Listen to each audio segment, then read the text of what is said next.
So, just got out of class. Hi, everybody. Class was difficult tonight.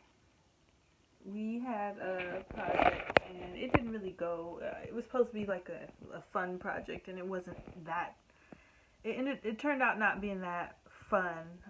People tried their best to make their submissions, but it didn't always meet my instructor's expectations. I mean, there were such things as take a group picture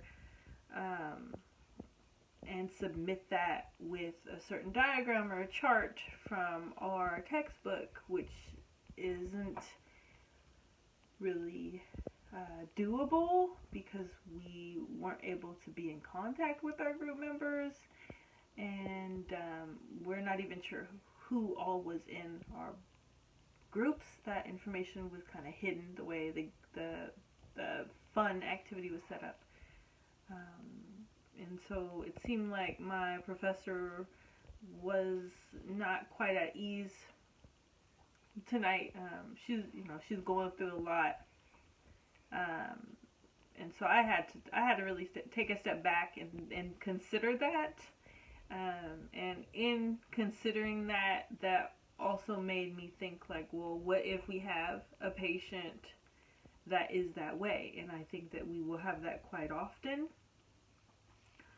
So just kind of knowing how to deal with that and not take it personal is definitely something that will be beneficial to learn. And I think that it will start to get hopefully easier over time. But I think initially when that happens, it's very upsetting, and we can't necessarily see that patient's perspective. We can't, for instance, I initially couldn't see my teacher's perspective because I'm like, it was supposed to be fun, and it really wasn't fun. But again, she's dealing with a lot right now. So it took me a few minutes to kind of calm down, try to find my center balance, and try to think where she's coming from. She's probably stressed out. But yeah, so we're going to deal with stressed out patients that are not in their best state of mind. They're going to be upset because they don't know what's happening with their health. They don't know what tomorrow looks like. And in all actuality, that's kind of where my instructor is coming from. She's going through a lot, so she doesn't know what's happening tomorrow.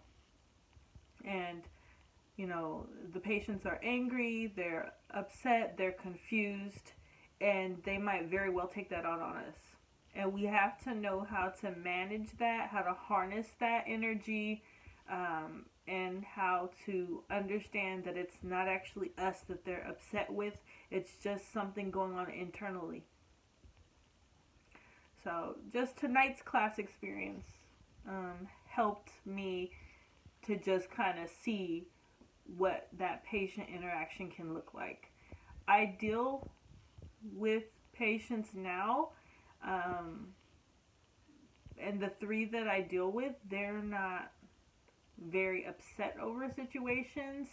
They're kind of all stable, but I'm sure for the patients that aren't stable, or there's a lot of questionable things going on with different parts of their body, there is a strong chance that they're going to have different moods, and their mood will fluctuate dependent on news that they receive, or treatments that they have to undergo, possibly even medications that they have to take. My patients right now, everything is pretty mild.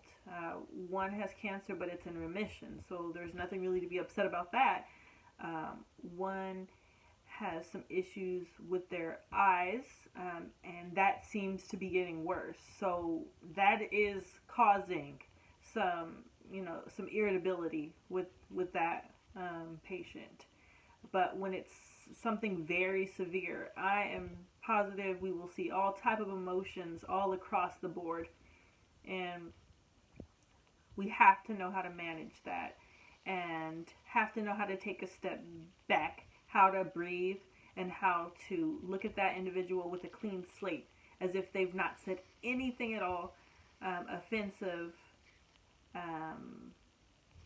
to us. And, you know, again, there are some limitations to that, but, you know, if it's entirely inappropriate, nobody has to tolerate that from anybody. But if it's just them having a short tone or being agitated, it is understandable. And we might not understand it in that moment because we're like, well, what did we do to you? But, you know, if we take a step back and realize, okay, this person is going through this or going through that, then we can kind of come back and refocus, and remember that yes, they are a patient. No, they are not our friend. We can be friendly with them, but if they were just our friend, they wouldn't be in this situation. We're there to provide care for them. So, thank you.